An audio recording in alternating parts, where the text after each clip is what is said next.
When the announcement of a Middle East ceasefire broke, it generated immediate global anticipation. People worldwide looked forward to the possibility that the immediate threat of war was finally ending. Pakistani Prime Minister Shehbaz Sharif took to social media to broadcast this supposed truce, giving it an air of official, international diplomatic weight.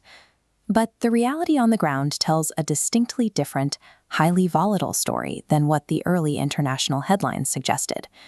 Almost immediately, Donald Trump issued a severe public warning, stating that U.S. military personnel are ready for the, quote, lethal prosecution and destruction of an already substantially degraded enemy if his terms are ignored. A globally recognized agreement to stop fighting now exists simultaneously, with major world powers actively threatening unprecedented military escalation. Right now, fully loaded U.S. naval ships and military aircraft are holding their positions in and around Iran, equipped with additional ammunition and heavy weaponry. Trump has laid out an explicit ultimatum.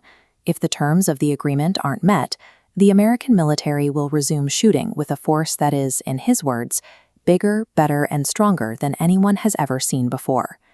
Israeli Prime Minister Benjamin Netanyahu has adopted a similar posture, publicly warning that his country's forces still have their fingers on the trigger. Keeping heavy artillery deployed and maintaining a high state of combat readiness runs directly counter to the definition of a truce. Militaries do not load up with fresh ammunition while actively pursuing peace.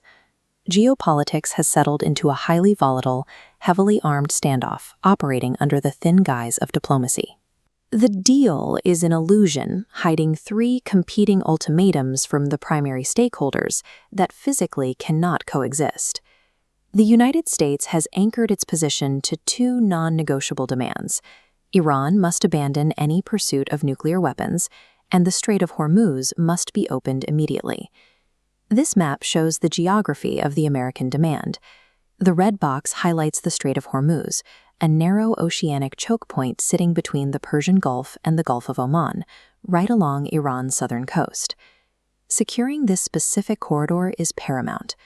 The reason the U.S. agreed to entertain these ceasefire conditions at all was due to immense international pressure to get this shipping lane functioning again. From the perspective of the White House, the entire concept of a ceasefire remains non-existent until commercial maritime traffic is actually flowing through that strait.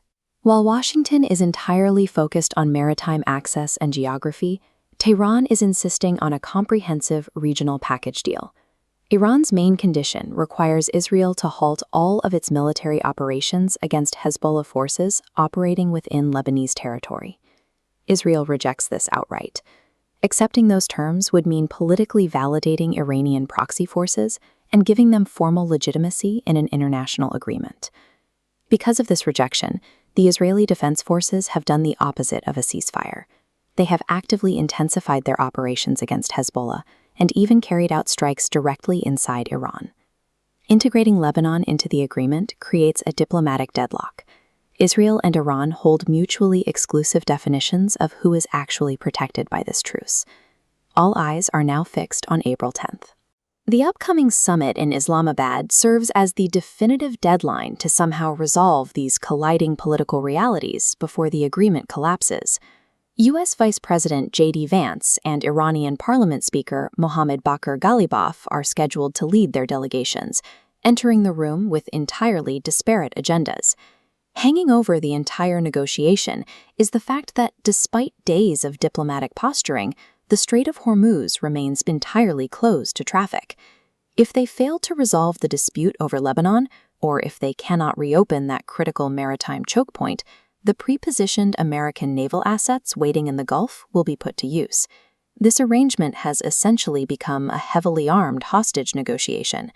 Failing to meet these core ultimatums transforms the current truce into a preamble for the exact regional war it was designed to stop.